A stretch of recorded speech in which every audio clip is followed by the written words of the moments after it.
Olá, amigos, excelente segunda-feira e boa tarde. Boa tarde para você. Quando um passeio termina em tragédia, foram enterrados os 3 jovens e um ciclista vítimas de acidente na Rodovia do Sol. O estudante que dirigia o carro tentou desviar do ciclista, atravessou o canteiro central da rodovia e atingiu um rabecão. Um casamento marcado pela traição. O marido já havia perdoado outras vezes. Mas não aguentou ver a mulher dentro do carro com o amante. Com um facão, decepou o dedo do rival. Família da jovem que morreu depois de retirar o mioma faz protesto na frente do hospital. A revolta é pela demora na transfusão e a cobrança pelo sangue. Traficantes invadem loteamento em Cariacica e matam quem questiona a ocupação. Um jovem foi vítima dos criminosos. Emprego. A semana começa com vagas para mecânico de refrigeração, auxiliar financeiro, técnico de enfermagem e tem ainda outras oportunidades. Segunda de Saúde da Mulher. Hoje vamos falar sobre anticoncepcional injetável. Bandido encontra portão de casa aberto, entra, rouba o carro da família.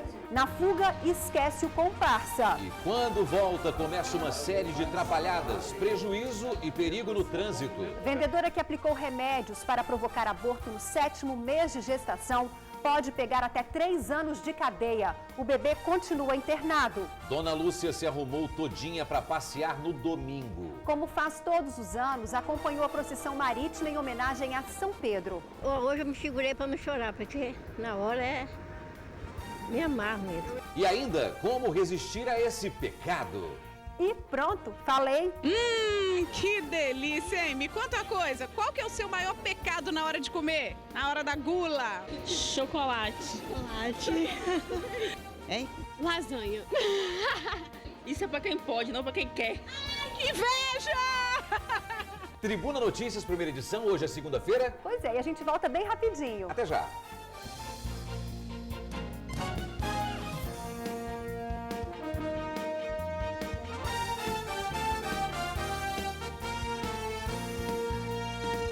Dia 28 de junho de 2015, e um passeio no shopping que interrompeu a vida e os sonhos de 3 jovens na Rodovia do Sol. Além dos estudantes, um ciclista também morreu no trágico acidente. Bruno era quem dirigia o carro. Ele não conseguiu desviar do ciclista, atravessou o canteiro central da rodovia e atingiu um rabecão no sentido contrário, pessoal. Outras 3 pessoas ficaram feridas. A situação em que ficaram os veículos envolvidos no acidente evidencia o tamanho da tragédia. Era por volta das 10 horas da noite quando tudo aconteceu. No Fox vermelho estavam 4 jovens que voltavam de um shopping em Vila Velha e seguiam para Guarapari. De acordo com os policiais que atenderam a ocorrência, um ciclista identificado como Roberto Pereira da Silva, de 31 anos, trafegava na pista de rolamento da Rodovia do Sol. O condutor do veículo vermelho ainda tentou desviar do ciclista, mas não conseguiu. Roberto foi atingido pelo carro e morreu na hora. Com o impacto, o motorista do Fox perdeu o controle do carro e invadiu a contramão e acertou a viatura do Departamento Médico Legal. O rabecão, como é conhecida a viatura, voltava de Guarapari com o corpo de uma mulher vítima de homicídio. Entre os jovens que seguiam para Guarapari no Fox vermelho, Bruno Raidan Gobi, de 24 anos, o condutor do veículo, e a namorada dele, Jéssica Adriana Mendes da Cruz, de 21, que estava no banco do carona, morreram na hora. Letícia Raidan Gobi, de 18 anos, irmã de Bruno, e o namorado dela, Ricardo Piveta Corsini, de 21, estavam sentados no banco de trás do veículo. Eles foram socorridos e levados às pressas para o Hospital São Lucas, em Vitória. Já no hospital, Ricardo também não resistiu aos ferimentos e morreu. Durante toda a manhã deste domingo, familiares estiveram no DML liberando os corpos dos jovens. Uma triste e difícil manhã para seu Edinho, pai de Ricardo, que até o último momento tinha esperanças de que o filho escaparia da morte. Esperança é o último que morre, né? Então, assim, a gente crê em Deus, né? Deus sempre nos fortalece nessas horas, em qualquer momento Deus sempre está do nosso lado. Conversei com o médico falou que ele entrou numa situação muito ruim, mas que eles fizeram de tudo, né, para recuperá-lo. Os policiais que estavam na viatura, Márcio Coelho Rodrigues, o motorista, e Gustavo Henrique de Oliveira, o passageiro, também foram socorridos e trazidos aqui para o Hospital São Lucas. De acordo com a polícia, eles tiveram apenas ferimentos leves. O acidente aconteceu na Barra do Jucu. O trajeto era conhecido por Bruno, que tinha o hábito de sair com os amigos de carro. Edinho também relata que os jovens não tinham o hábito de consumir bebida alcoólica. Minha mãe mora na Barra do Jucu, né, minha irmã, então a gente está sempre fazendo. E eles não são de beber, não bebe, nem ele, nem o Bruno. Pessoas assim, maravilhosas, né? Não tem esse hábito, vão sair, vão beber, não tem esse hábito. 4 vidas, muitos sonhos perdidos. O dia 28 de junho vai marcar para sempre 4 famílias diferentes que não esperavam de forma alguma uma tragédia como essa. 3 famílias aí envolvidas aí que vão ficar unidas agora, né? Porque esse dia 28 vai ser muito forte para nós. Pois é, e o Ricardo foi enterrado no final da manhã em Guarapari. O Bruno, logo depois. Mais de 1.200 pessoas estiveram no cemitério. É mais uma história trágica, esta envolvendo as pessoas que ficaram envolvidas nesse acidente, né? No rabecão da polícia estava o corpo de uma babá morta por um tiro acidental. Os corpos dos 2 jovens foram transportados para o cemitério por volta das 10 horas da manhã. O primeiro a ser enterrado foi o alpinista industrial Ricardo Henrique Pivetta, de 21 anos. Ao lado do caixão estava o pai dele. Seu Idevaldo parecia não acreditar que o filho estava morto. Ricardo foi enterrado sob aplausos. Uma despedida difícil para familiares e amigos. O universitário Bruno Hayden Gobi, de 24 anos, foi enterrado pouco tempo depois. Na cerimônia, familiares e amigos inconformados. Na noite anterior, a universitária Jéssica Adriana Mendes, de 21 anos, foi enterrada no mesmo cemitério. Os 3 jovens morreram em um acidente de trânsito na Rodovia do Sol, em Vila Velha. Eles estavam neste carro, que bateu de frente com o rabecão da Polícia Civil. No carro da Polícia Civil estava o corpo de uma babá de 16 anos. A adolescente, identificada como Regina Aparecida da Silva, foi morta com um tiro na cabeça. O suspeito de ter cometido o crime é o primo da jovem, que tem a mesma idade. Ele confessou à polícia que brincava com uma espingarda calibre 12 na hora em que aconteceu o disparo. Olha, uma tragédia seguida da outra, né? Nós sentimos muito e desejamos muita força para essas famílias. Olha, a Letícia Gobi continua internada. Segundo a família, o estado de saúde dela é estável. E as vítimas que estavam no rabecão, o Márcio Rodrigues e Gustavo de Oliveira, já deixaram o hospital. Aquele churrascão de domingo, família reunida, que alegria, né? Tudo perfeito, mas o portão da casa estava aberto, um descuido que acabou muito mal. Um bandido entrou na casa e rendeu a família. Levou o carro e queria que o dono fosse com ele para trazer o veículo de volta. Quem conta essa história pra gente é Mariana Rodrigues. Primeiro ele passou junto com o comparsa. Depois Wagner voltou sozinho e deu mais uma olhadinha. Viu que o portão estava aberto e não perdeu a oportunidade. Ele entrou dentro da casa, né, com a arma em punho e anunciando o assalto. Ele queria a chave do carro e falou que era assalto para não reagir. O Wagner ainda tentou dar uma desculpa para justificar o roubo. Precisava do carro naquele momento, que ele não era ladrão. Falou que tinha uma pessoa passando mal, não sei se era a esposa dele, que precisava levar o carro e ia deixar o carro depois lá na pracinha de Campo Grande. E queria que eu fosse junto também.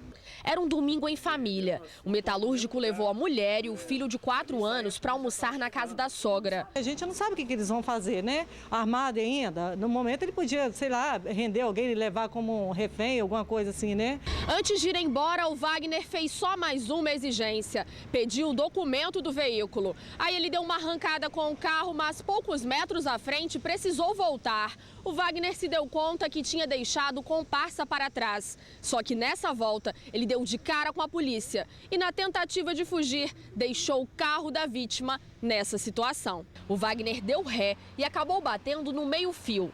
Perdeu o controle do carro e ainda atingiu outro veículo que estava estacionado na rua. Tava molhada da pista, tinha água. Eu acho que o pneu também estava furado, se não me engano. O pneu traseiro, ele tava sambando. Você não tem carteira de motorista? Tenho não. O assalto aconteceu no bairro Nova Carapina 2, na Serra. Wagner já seria conhecido na região. Há cerca de 2 meses, esse cabeleireiro também foi abordado por ele. Ele chegou até mim com um revólver e pediu a chave do meu carro, que ele precisava fugir de fazer uma fuga de um assassinato que ele havia cometido. Wagner chegou a cumprir pena por roubo. Foi preso 2 vezes. Mas ele disse que tem uma estratégia para ficar pouco tempo atrás das grades. Usa sempre arma falsa e não maltrata as vítimas. Eu não maltrato não, velho. Você não encosta a mão nas vítimas não. Porque eu sei que se eu rodar, vai dar agravante. Nunca usa arma de verdade? Não. Por que não? Para não acontecer nenhuma tragédia, um latrocínio. A família achou melhor não correr o risco. Em nenhum momento pensou em reagir. E olha que o carro foi comprado há apenas 1 semana. Nem seguro tem. Passado o susto, veio a reflexão. Se eles tivessem só mais um pouquinho de cuidado, o domingo não teria acabado na delegacia. Talvez se o portão tivesse fechado, né? Mesmo que ele tentasse alguma coisa, ia ser mais difícil. Mas como ele viu o portão aberto, isso facilitou mais a entrada dele. Você entrou na casa, aproveitou para entrar porque o portão estava aberto? O portão estava aberto. Por que você queria que a vítima fosse junto com você? E trazer o carro dele de volta. Que bonzinho, né? A pergunta é, se era para o dono do carro levar e trazer o veículo de volta, por que o Wagner não pediu uma carona na rua ou pegou um ônibus? Sabe aquela história ganhou, mas não levou? Uma polêmica no reino da beleza. Uma capixaba eleita Miss Mundo Brasil teve o reinado mais rápido da história das Misses. Ana Luísa Castro, de 23 anos, olha ela aí, é capixaba, mas representou o estado de Sergipe no concurso. Ganhou, mas vai perder o título e a coroa porque é casada. Ana Luísa vive com um ator da Bélgica, já casou lá, mas o casamento não foi homologado no Brasil ainda. A capixaba teve que decidir entre o amor e a faixa. Se desistisse da homologação, continuava com o título. Se fosse em frente com o casamento legalizando a união no Brasil, perderia a coroa. Ana preferiu abrir mão do título. Ela venceu outras 36 mulheres. Em dezembro, disputaria o título de Miss Mundo Universo na China. A segunda colocada, Catarine Goy, do Mato Grosso do Sul, já está de sobreaviso e vai assumir o lugar dela. Um triângulo amoroso que terminou na cadeia. O marido decepou o dedo do amante da mulher. Eles estavam casados há 4 anos. O supervisor contou à polícia que flagrou a mulher com o amante algumas vezes, e até perdoou após a promessa de que ela abandonaria o relacionamento extraconjugal. Perdeu a cabeça ao ver os dois juntos dentro do carro. O final de um relacionamento amoroso foi no DPJ de Vila Velha. A auxiliar administrativo de 29 anos era casada há 4 com um supervisor de uma usina térmica de 31 anos. Mas ela tinha um caso extraconjugal com um técnico de coleta de lixo de 37 anos. O marido não aceitava a situação. Neste domingo, ele exigiu que a jovem resolvesse o problema. A mulher e o amante conversavam dentro de um carro quando o marido dela chegou com um facão. Nesse momento, ele já deu um golpe e acertou a mão esquerda da vítima. O técnico teve que amputar o polegar da mão esquerda. Após a confusão, ele conseguiu ajuda na 4ª Companhia da Polícia Militar em Vila Velha. O acusado foi autuado por lesão corporal grave. A mulher foi liberada. O marido traído já foi encaminhado para o presídio.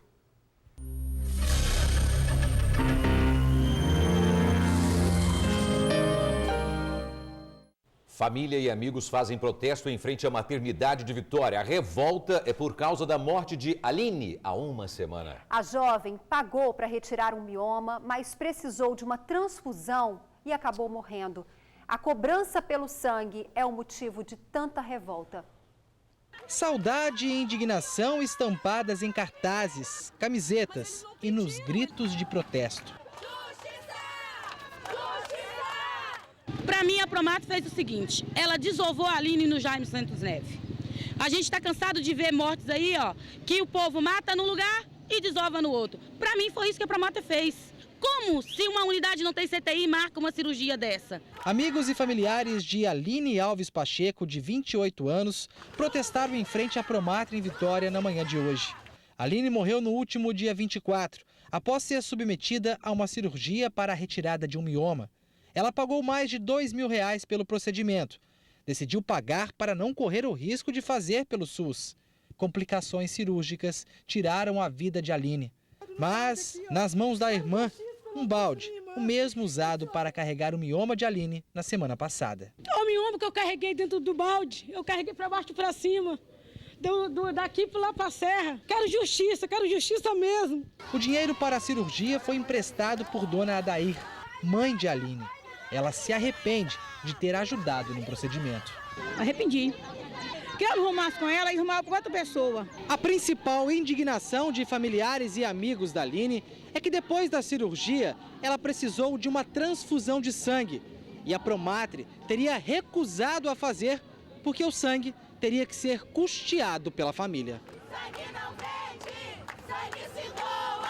Até agora, o hospital não procurou a família, nem para uma explicação. Descaso que revolta quem conhecia a mulher que não chegou a realizar o sonho de ser mãe.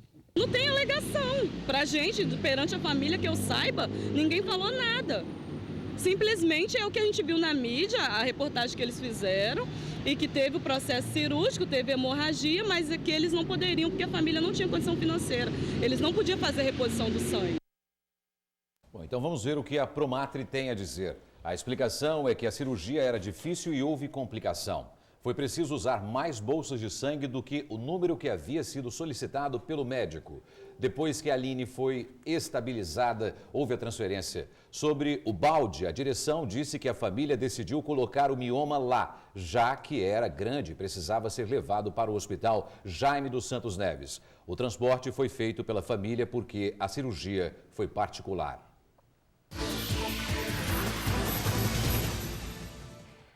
Se começou a semana desanimado e continua buscando emprego, separamos boas vagas para você. São chances para mecânico de refrigeração, auxiliar financeiro, técnico de enfermagem e auxiliar de escritório. Os salários variam de R$1.000 a R$3.000. Mande o seu currículo para center.vagas@gmail.com.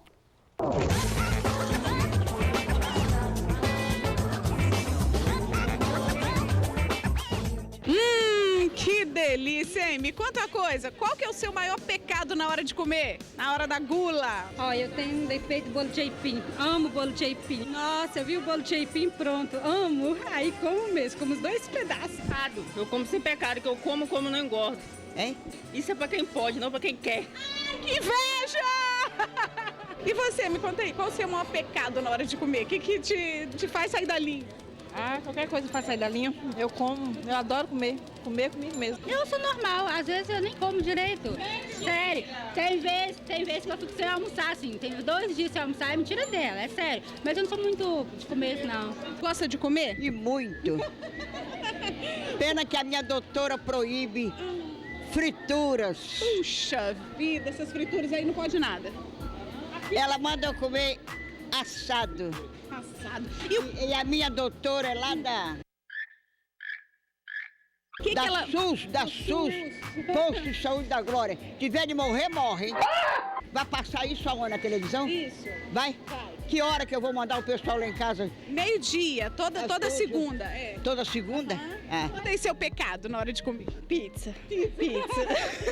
Lasanha. Chocolate. Bate aqui. Nós. Chocolate.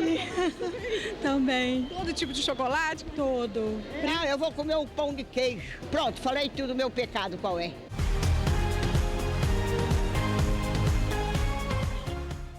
A senhora é muito fofa, viu?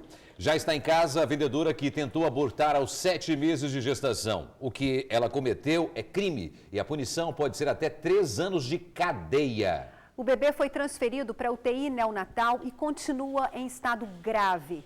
O caso abalou até mesmo quem lida com situações semelhantes. A vendedora tentou matar o filho aos 7 meses de gravidez na última sexta-feira. Ela introduziu comprimidos abortivos que têm a venda proibida. Medicamento que só se compra em hospital, ninguém consegue comprar em farmácia. a gente viu que ela utilizou uma dose 10 vezes, né, maior do que a dose que a gente utiliza em hospital. Então ela correu um sério risco, né, de vida. A família afirmou que ela buscou informações sobre o Citotec na internet para fazer o aborto. Acabou induzindo o parto e o bebê nasceu. Falou com a doutora que fez pelo Glug, entendeu? Pelo Glug. Orientação do Glug, ela foi. Olha, motivo não tem não. Quero uma menina aí que tem tudo de bom, entendeu? Tudo de bom mesmo. Melhor, meu pai. Apoio todo mundo. A vendedora de 34 anos teve um menino. O médico que acompanhou o caso ficou impressionado com a quantidade de medicação que ela injetou para abortar e fez um alerta dos riscos. A pessoa tem risco de romper o útero, né, a ruptura uterina, de ter grandes sangramentos, né, e ter uma hemorragia em que não consiga conter, né? Então, assim, ela corre risco de vida mesmo por problemas da esfera reprodutiva. Os métodos anticoncepcionais, eles são disponibilizados nas unidades de saúde, nas farmácias, e deve ser sempre, né, quando a pessoa começa a vida sexual, a gente sempre tem que tentar, né, através de um desses métodos, evitar a gestação. O aborto ele é ilegal no Brasil, o aborto provocado. Ele é crime e além de ser crime, você ainda corre um sério risco de vida. A Polícia Civil disse que o caso já está sendo investigado. Por enquanto, a vendedora está em casa, mas, por lei, a mulher que provoca ou consente o aborto pode pegar até 3 anos de cadeia. Traficantes estão invadindo os terrenos de um loteamento em Cariacica e não têm limites para conquistar o que querem. Eles mataram um jovem de 23 anos que ousou questionar esse poder.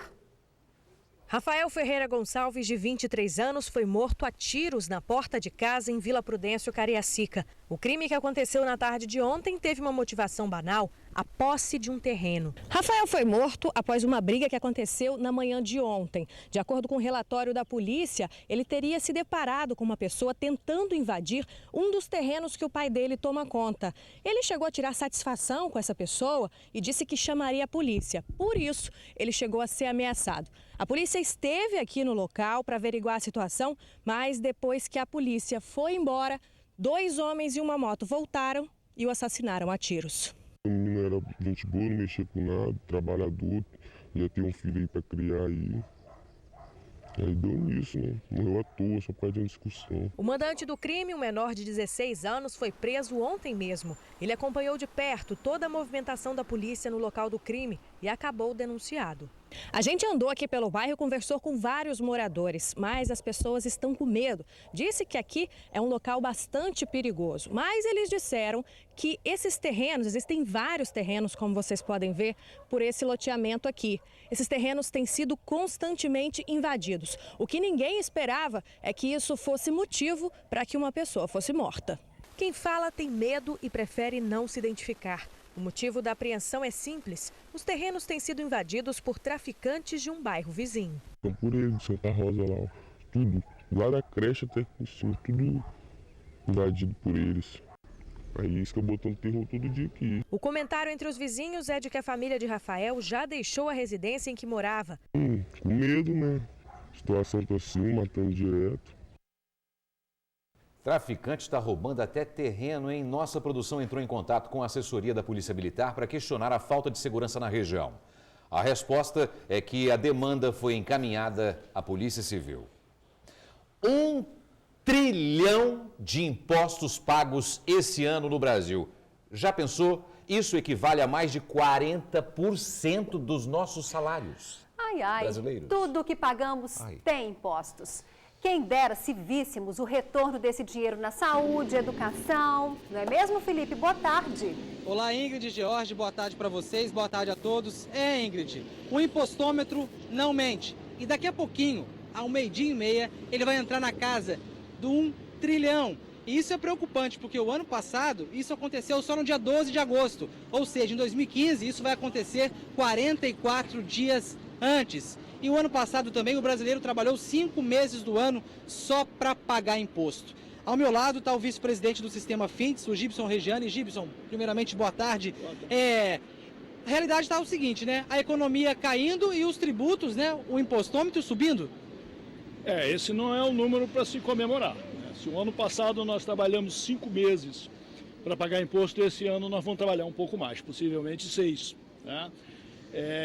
A economia está murchando, nós estamos numa crise econômica e a carga tributária vem aumentando. Né? Nós estamos hoje, se o ano passado nós tivemos um percentual de 35,7% de tributos, esse ano vai ser um pouco mais, ou seja, nós vamos caminhando para o topo do país que mais tributa no mundo. Lamentavelmente, o Brasil, baseado em estudos, o Brasil não é um país que se notabiliza por transformar tributo em benefício social. Isso que eu ia perguntar para o senhor, o que mais entristece o brasileiro é que esse tributo não é revertido para a sociedade.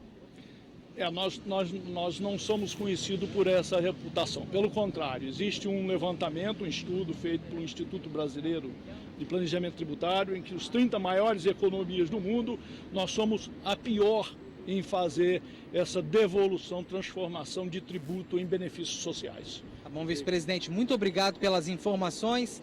Ingrid, Torino, nunca na história desse Brasil se pagou tanto imposto. Daqui a pouquinho, ao meio-dia e meia, R$1 trilhão do meu bolso, do bolso de vocês e do bolso de toda a sociedade brasileira. Eu volto com vocês aí no estúdio. Esses números subindo ali me lembrou muito o Teleton, porque é uma causa muito justa. As pessoas ligam.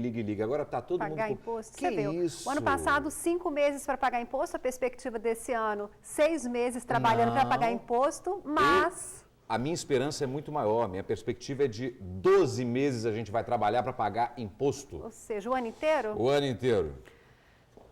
Ai, ai.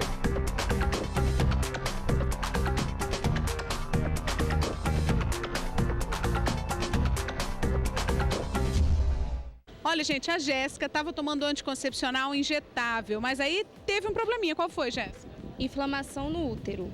Eu queria saber se é comum isso acontecer, a injeção Perlutan. É normal isso acontecer com todas as mulheres ou no caso só foi comigo?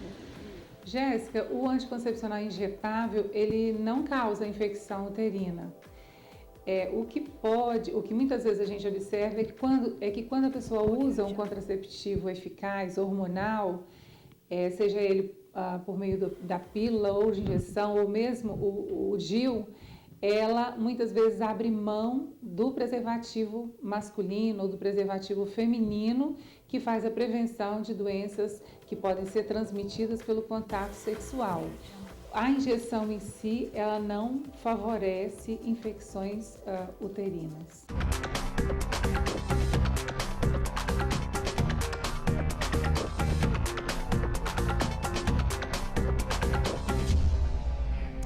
A cozinheira que pulou do segundo andar numa tentativa desesperada de escapar das agressões do marido se recupera e resolveu falar. Ela contou à nossa equipe que ficou trancada, apanhando várias vezes e que preferia morrer caindo da varanda do que nas mãos do ex-companheiro.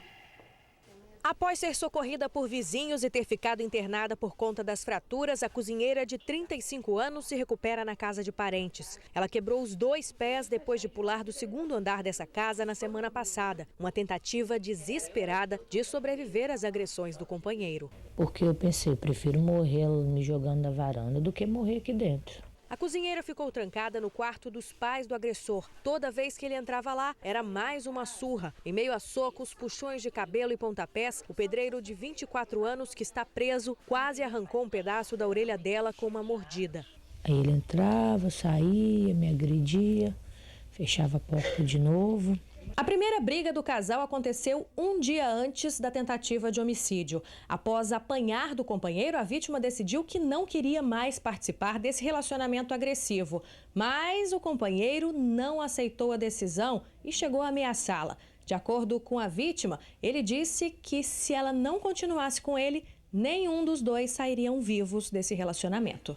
Me xingava, falava que eu não ia largar ele, que eu ia ficar com ele, que eu não ia embora, que nem eu nem ele ia sair vivo lá de dentro do quarto. Com medo de que o agressor cumprisse a promessa de matá-la, a cozinheira se aproveitou de um descuido dele ao destrancar a porta e fugiu. A queimadura no braço foi apenas um respingo da água fervente que ele trazia para jogar em cima dela.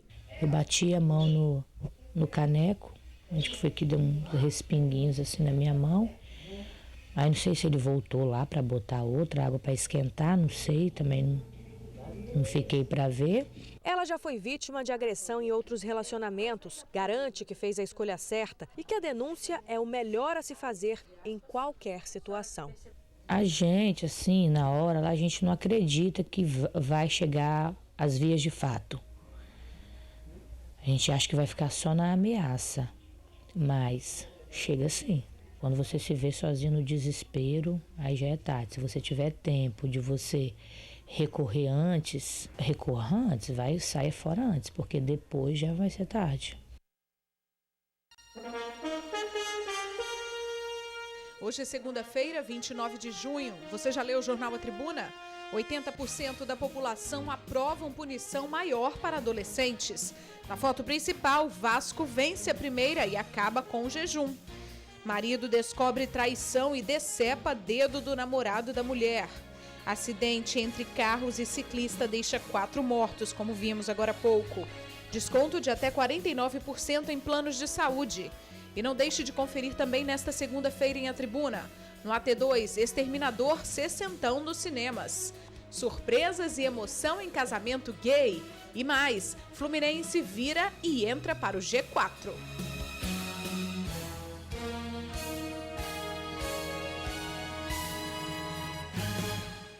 As homenagens a São Pedro, parabéns São Pedro, coloriram o Mar de Vitória cheio de embarcações no fim de semana. E em terra firme, um público encantado com a procissão marítima.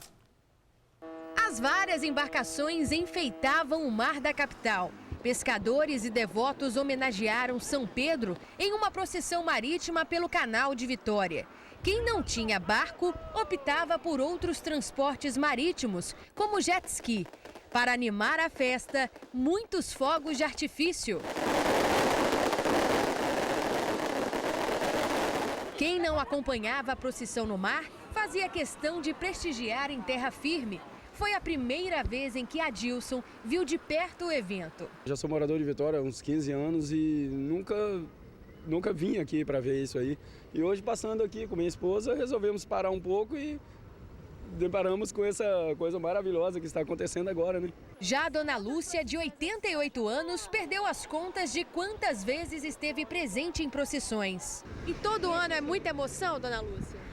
Hoje eu me segurei para não chorar, porque na hora me amarro mesmo. É uma emoção muito grande. Muito. Você se amarra. Legal. Já a polícia prende 11 quilos de maconha e bombas de efeito moral em Vila Velha. A gente volta já porque hoje é segunda-feira, agora 12h32. 11 quilos de maconha e bombas de efeito moral em Cobi de Baixo, Vila Velha. O material estava escondido numa casa abandonada. Por meio de uma denúncia anônima, a polícia militar encontrou granadas, droga, balança de precisão e um colete. Prosseguimos ao bairro Cobi de Baixo, onde havia denúncias de uma casa abandonada e que lá estaria todo o material apreendido, maconha e colete e as 2 granadas. Existia algumas 60 buchas de maconhas pronto para comércio de entorpecente no local, então provavelmente já usavam a residência ali tanto para embalar a droga, como também para comercializar. Esse material foi encontrado na tarde deste domingo em Cobi de Baixo, Vila Velha, numa região conhecida pelo intenso tráfico de drogas. Durante a ocorrência, ninguém foi detido. Excelente tarde para você e até amanhã. Vem aí Débora Moraes e o seu Ronda Geral. Bom início de semana para nós, se Deus quiser. Um abraço, Ingrid. Um abraço. Até amanhã, pessoal, meio-dia. Tchau.